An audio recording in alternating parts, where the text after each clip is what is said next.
31 episodes. Wow, got here really quick. In this episode, we're going to talk about some of the highlights and some of the lowlights from this year's golf season.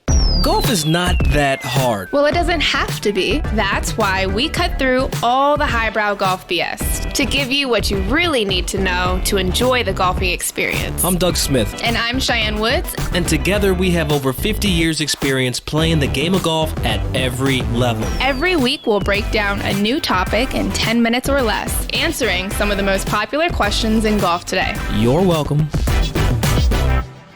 2019 has been a very eventful year, whether it's people winning majors, rules changing, social media. There's been a lot going on this year. So much movement. First, I think we need to discuss the fact that we launched the podcast this year. That is a major highlight. This is definitely birdies. No BS, Lots literally. of birdies. Like literally, see how I did that? And Literally, lots of birdies. This is birdies and not BS. Yeah, it's been great to bring a lot of topics to people's attention, for us to get some of our opinions out, Absolutely. And to spread, how great this game is to everybody. Spread the love of golf. That's all it is. But, I got to start with it because it started off our golf season. A little guy named T-Dubs getting the W at the Masters. I mean, I was in tears. I can only imagine what it was like for you seeing Tiger reclaim the throne as Tiger freaking Woods. Yeah, I would say for me, that was a highlight and a low light because unfortunately I missed the entire thing. I was playing my own golf tournament. Damn. But I would have to say that is one of the best moments of 2019. By far. I mean, for all of us who started playing the game because of Tiger, we saw his first Masters win, and I think this one might have been even more emotional just because of the roller coaster that we've seen. Absolutely. And the emotion that we've seen from him for one of the first times with his family there and just all of the struggles we know that he's gone through on the golf course. So yeah, I mean, to win your first one in 1997 and then win another one in 2019. I mean, that's excellence. That's major. That is dominance. That is Tiger-esque. But you know what? As we speak of the Masters and Tiger winning it, I think there's another milestone to be celebrated this year. The first year of the Augusta National Women's Amateur. That was so major this year. This was the first time in the history of Augusta National, which is a club that has been one of the most prestigious country clubs in the world, really. Yeah, absolutely. First time they've had women compete. And so the top women amateurs went, and my girl, Jennifer Kupcho, took home the championship, Wake Forest alumni. But it was awesome to see the best. Wow. Really?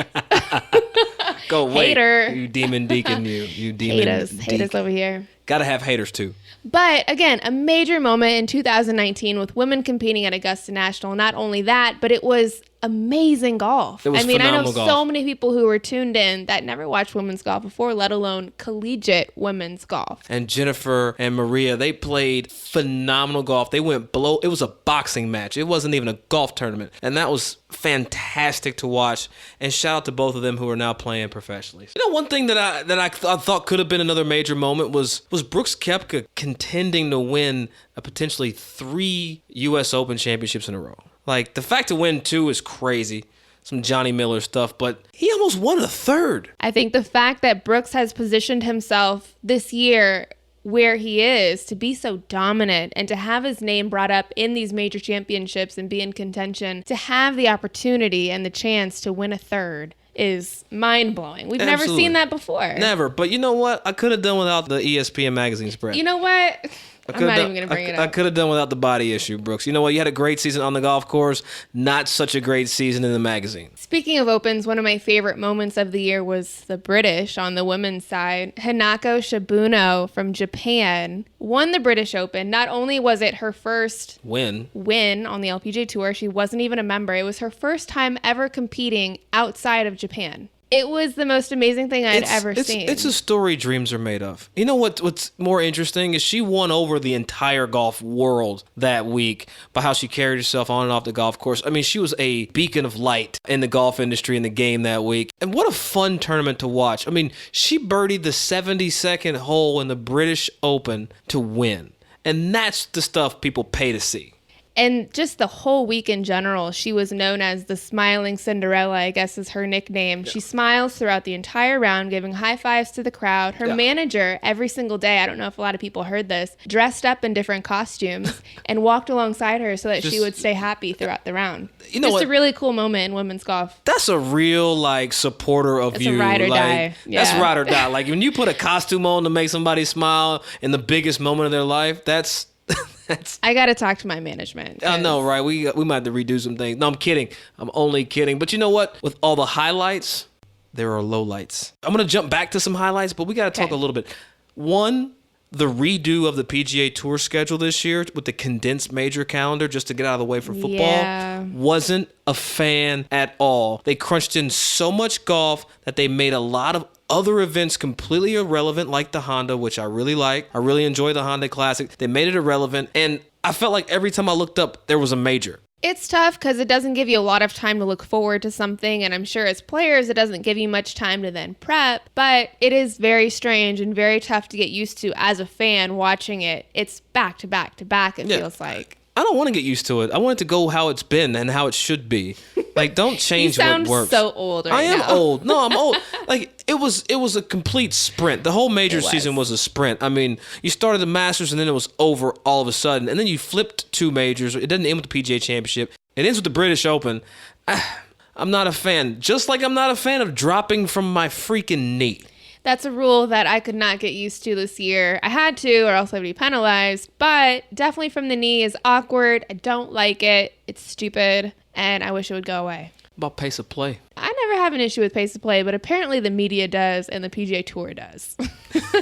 A lot of information this year. I mean, like guys like JB Holmes consistently in the news for being slow. Birdies are BS with slow play, Cheyenne. I mean, slow play is always BS. No one wants to be out there all day. Let me just get up there, hit my shot. You've got the information. Go through your routine and just get it done. You know, another low light, Matt Kuchar. Oh, like your whole life. I love Cooch. I love him too, but this season was a low light. He had a few rough moments. Year. And you know what? I'm going to start by the low light of him winning an event with a local caddy and giving him pennies on the dollar. That's a tricky situation. You know, caddies, you have to pay them, whether they're a local or professional. It just doesn't look good. And especially when you win a tournament, you're winning millions of dollars. He was cheap. He was cheap, and it came out. And even though he made it right later, it's what's sad that so many people had to stand up for the caddy and what was right, because down there, you know, he won the event in Mexico, and the money that he gave the caddy is life changing. The way it played out was ugly, and let's hope that 2020 is a better year for Matt Kuchar. You know, on the other side of golf, and white guys in golf. Let's talk about Phil Mickelson making his foray to social media, hitting high bombs and letting it fly. Phil, welcome to social media. We thank you. We love you. Keep up the content. I love it. I've never seen this side of Phil before. I grew up watching him, and I love him way more than I ever have. Who knew he had a personality? Yeah, I love his little chip tips and his calf raises and his thumb exercises. Yeah, because first of all, I thought Phil was just the guy to give the thumbs up, which actually made me not like Phil. A lot of practice goes into that. He trains for that. Let's just give you a thumbs up and a tip of the cap.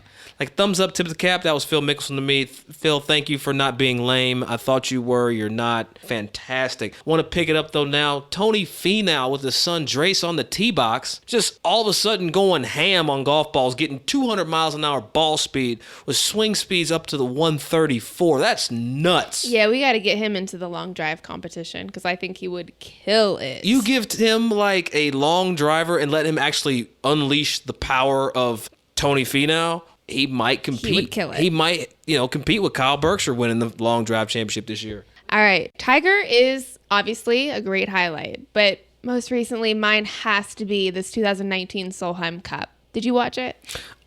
No. Oh my gosh. I did not. I didn't watch. I was traveling. I am so ashamed of you. No, I was traveling. I know. I was traveling. I didn't get a chance. Life on the road. I don't want to say I didn't watch it. I watched the highlights on Golf Channel. I didn't actually get to see much of the action itself. I watched the entire thing, and this was the closest thing to a Tiger Woods 18th hole fist pump epic moment that I've ever experienced. Absolutely. To be honest. For it to come down, it's a full 3 days Solheim Cup, similar to Ryder Cup. Mm-hmm.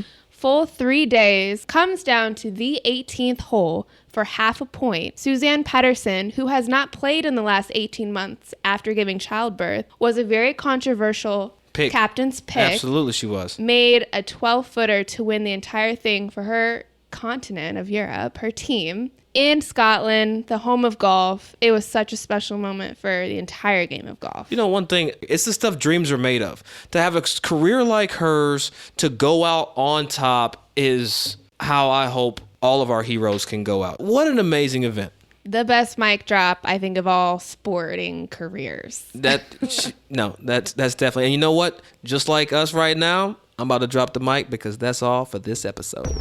There were so many great moments in 2019, a few low ones. We want to keep talking to you about them on Birdies Not BS, Instagram, Facebook, Twitter. Hit us up, share your favorite moments of the year. Or, of course, birdiesnotbs.com.